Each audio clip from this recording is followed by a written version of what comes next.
Are you sure about this? Claire's voice came through the phone, dripping with that familiar hint of doubt and disdain. I could practically feel her smirking on the other end as I stood in my wedding gown, fingers gripping the lace veil.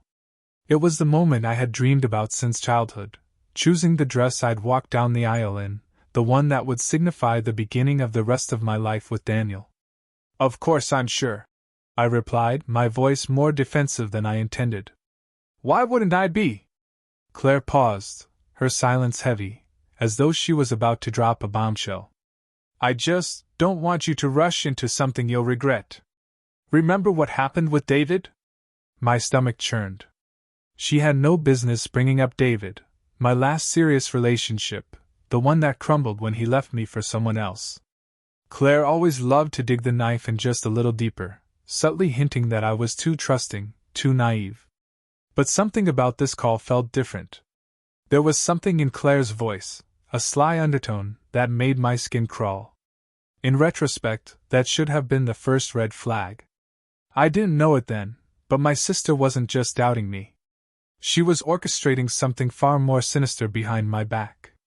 Claire and I had always been close, or so I thought. Growing up, we were the classic example of opposites. Where I was quiet, reserved, and careful, Claire was bold, daring, and always the center of attention. She had a way of capturing the room. Her beauty was striking, and her confidence unmatched. Our parents doted on her, and I, the more bookish and introverted one, often felt like I was living in her shadow. But that was okay. I never resented her for it, at least, not until Daniel came into the picture. I met Daniel at a mutual friend's party, and from the moment we locked eyes I knew there was something special about him. He was the kind of man who made you feel like the only person in the room, his attention undivided, his kindness and charm undeniable. Our relationship blossomed quickly, and soon, we were talking about a future together. Claire, on the other hand, never seemed happy for me. She smiled when Daniel proposed, but the smile didn't reach her eyes. When we told her the news, her congratulations felt hollow, as if it pained her to see me happy. I brushed it off, thinking maybe it was just my insecurities projecting onto her, but deep down, I knew something wasn't right. It started small, little comments here and there. Claire would casually bring up old exes at family dinners, slyly mentioning how, in love, I used to be with them, as if trying to remind Daniel that I had a past. She'd point out my flaws in front of him, saying things like, "Remember when Emma used to be so bad at relationships? I never thought she'd settle down." I'd laugh it off, pretending it didn't bother me, but inside I was fuming. Why couldn't my sister just be happy for me? As the wedding planning progressed, Claire offered to help, insisting she had the experience and connections to make the day perfect. At first, I was grateful. She had always been the planner in the family, throwing elaborate parties and being the go-to person for any kind of event. But as the weeks went on, I started noticing small things going wrong: venues suddenly unavailable, vendors backing out, appointments mysteriously being rescheduled. Claire always had an excuse, an innocent smile, and a quick, "Don't worry, I'll fix it." But the final straw came when she convinced me to hire a new wedding photographer, a friend of hers who supposedly had done incredible work. On the day of our engagement photo shoot, Daniel and I arrived at the location only to find no one there. I called Claire in a panic, and her response was infuriating. "Oh, didn't I tell you? He had to cancel last minute. I'm sure you can reschedule." I was livid. That photo shoot had been planned for weeks, and now, it was ruined. I hung up the phone, seething, and that's when Daniel said something that made my blood run cold. "Emma, do you think Claire's, I don't know, doing this on purpose?" I hadn't wanted to believe it. Claire was my sister, why would she sabotage my engagement? But Daniel's words echoed in my mind, and suddenly, all the little things she had done over the past few months started to add up. I couldn't ignore it any longer. Claire was jealous of my relationship, of my happiness, of the fact that for once, I was the one in the spotlight. And she wasn't just content with undermining me, she was actively trying to destroy my engagement. Determined to confront her, I did something I had never done before. I snooped through her phone. I knew it was wrong, but at that point, I was desperate for answers. What I found made my heart stop. There, in a string of messages between Claire and one of her friends, was everything I needed to know.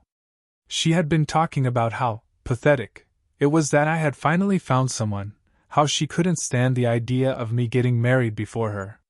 But what really shocked me was the plan she had laid out. Claire had been in contact with David, my ex.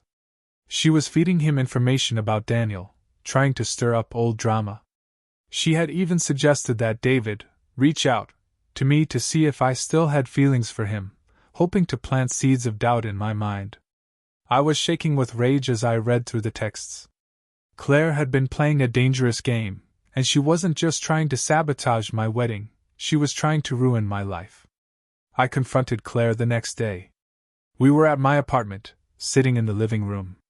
I handed her my phone, open to the incriminating messages. "What the hell is this, Claire?"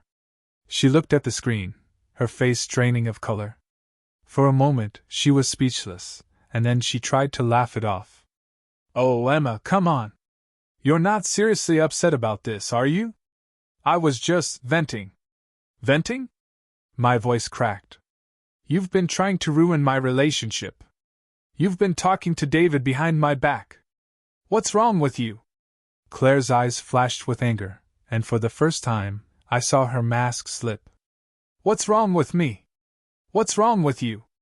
You think you deserve all of this? The perfect guy, the perfect wedding? You've always been the boring one, Emma. The one no one notices. And now suddenly you think you can have it all?" I was stunned. I had never heard her talk like this before, so filled with bitterness and jealousy. "You need help, Claire," I whispered. "This isn't normal." She scoffed, standing up and brushing past me. "You're pathetic, Emma. Always playing the victim." But as she walked toward the door, I made a decision. I wasn't going to let her get away with this. The next day, I sent out an email to everyone in our close circle, family, friends, and even Daniel's parents. Attached were screenshots of the messages between Claire and David, along with a detailed account of everything she had done to sabotage my wedding. It was brutal. I knew it would destroy her reputation, but at that point, I didn't care. Claire had crossed the line, and it was time everyone knew the truth. The fallout was immediate. Our parents were horrified, friends reached out in disbelief, and Daniel was furious. Not with me, but with Claire. He had always been polite to her, but after seeing the lengths she had gone to destroy our relationship, he wanted nothing to do with her. Claire, of course, tried to spin the situation. She claimed I was overreacting, that it was all just a misunderstanding. But no one believed her. She had shown her true colors, and now, there was no going back. In the weeks that followed, Claire distanced herself from the family. She moved out of town, claiming she needed space to figure things out. I didn't hear from her again for months, and honestly, I didn't miss her. For the first time in my life, I felt free from her shadow. Daniel and I got married in a small, intimate ceremony a few months later. It wasn't the grand wedding we had originally planned, but it was perfect in its own way. Surrounded by people who truly cared about us, I realized that I didn't need Claire's approval to be happy. But every now and then, I think about her, about the sister I thought I knew. The one who had been by my side through so much, only to turn on me when I least expected it. And I wonder if, deep down, she ever truly loved me at all. Years later, I heard through the grapevine that Claire had moved to another city, working as a party planner. She had a few failed relationships, but nothing that lasted.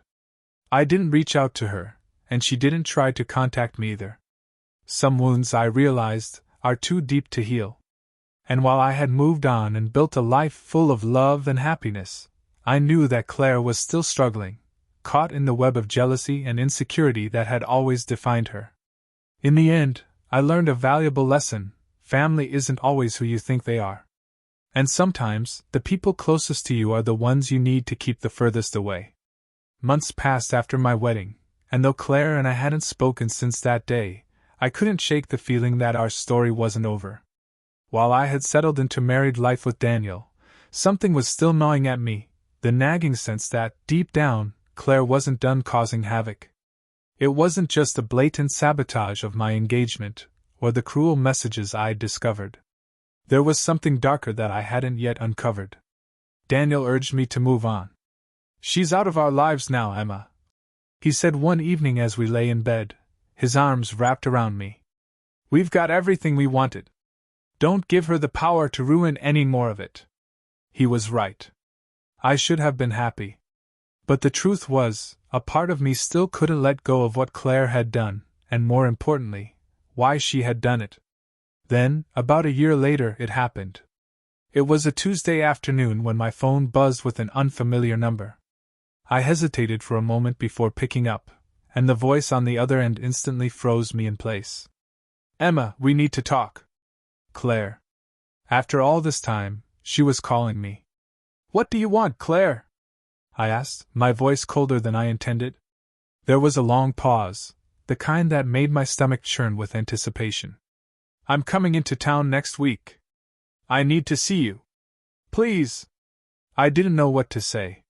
The audacity of her to just show up after everything that had happened was unbelievable. And yet, curiosity got the better of me.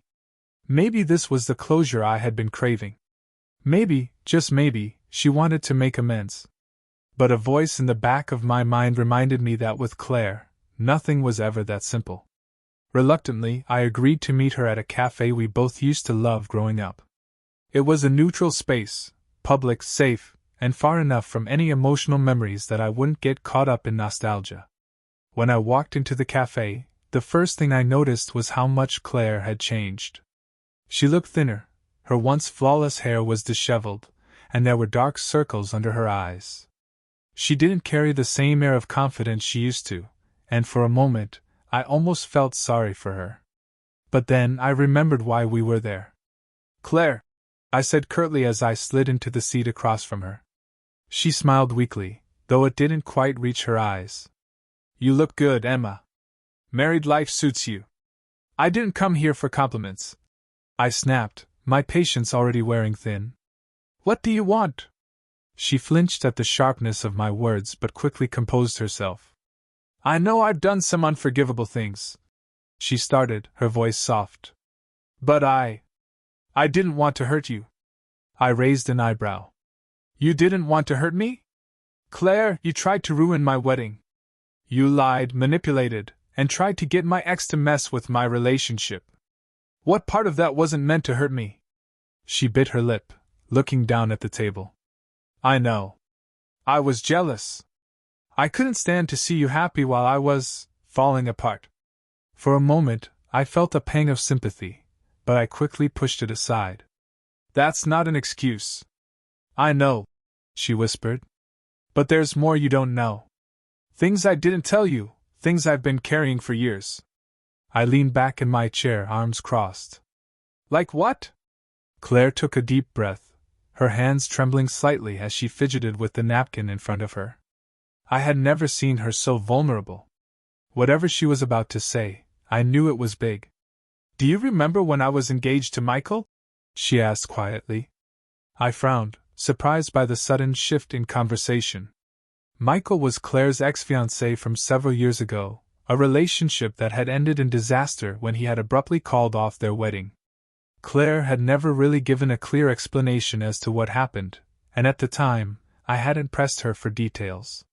But now, it seemed like there was more to the story than I had realized. "Yeah, I remember," I replied cautiously. "What about it?" Claire's eyes filled with tears as she looked up at me, her voice trembling. "Michael didn't just leave me, Emma. He found out." She trailed off, struggling to get the words out. I leaned in closer, my heart racing. "Found out what?" "I was cheating on him," she finally admitted, her voice barely above a whisper. "I had been seeing someone else for months behind his back. When he found out, he was devastated. He couldn't trust me anymore, and that's why he ended things." I sat back, shocked. Claire had never once mentioned this, not to me or anyone else. She had let everyone believe that Michael had been the one at fault, painting herself as the victim in their breakup. I couldn't believe she had been lying all this time. "Why didn't you tell me?" I asked, my voice tinged with disbelief. "I was ashamed," she admitted, wiping away a tear. "And I thought if I could make people feel sorry for me, then maybe I wouldn't have to face what I had done." I shook my head, struggling to process the revelation. "Claire, that's awful. You destroyed someone's life, and then lied about it. How could you?" "I know," she said, her voice filled with regret. "And that's why I've been so miserable ever since. I thought if I could bring you down, it would make me feel better about myself. But it didn't. It only made everything worse." For a moment, I was speechless. This was a side of Claire I had never seen before, raw, vulnerable, and deeply flawed. But it didn't change the fact that she had tried to ruin my life out of jealousy and insecurity. "I'm sorry, Emma," she whispered, her voice barely audible. "I really am. I've made so many mistakes, and I don't know how to fix them." As I sat there, staring at the broken person in front of me, I realized something. Claire wasn't just jealous of me, she was jealous of the life I had built, a life free from the lies and deceit that she had become so entangled in. She had spent years trying to project an image of perfection, all the while hiding her own dark secrets. And when she saw me, happy and in love, she couldn't handle it. So she lashed out. But I wasn't going to let her drag me down with her. "I don't know if I can ever forgive you," I said slowly, choosing my words carefully. "But I do know that you need to start being honest, with yourself, and with everyone else." Claire nodded, tears streaming down her face. "I know. I'm going to try." I didn't know if I believed her, but at that moment, I felt a sense of closure. Claire had revealed her darkest secret, and now, the ball was in her court. Whether or not she chose to change was up to her. After that day, I didn't hear from Claire for a long time. She disappeared from my life once again, but this time, it didn't bother me. I had made peace with what happened, and I was ready to move forward. Daniel and I continued to build our life together, and eventually, we started a family. Our home was filled with love and laughter, and for the first time in a long time, I felt truly happy. As for Claire, I heard through the grapevine that she had started going to therapy, trying to work through her issues. She still hadn't reached out to me, and honestly, I wasn't sure if I wanted her to. Some wounds, I had learned, take longer to heal than others. But no matter what happened, I knew one thing for sure: I was stronger now. Claire's betrayal had hurt me deeply, but in the end, it had also shown me just how resilient I could be. And no matter what life threw my way, I knew I could handle it. Because sometimes, the only way to truly move forward is to let go of the people who are holding you back, even if they're family.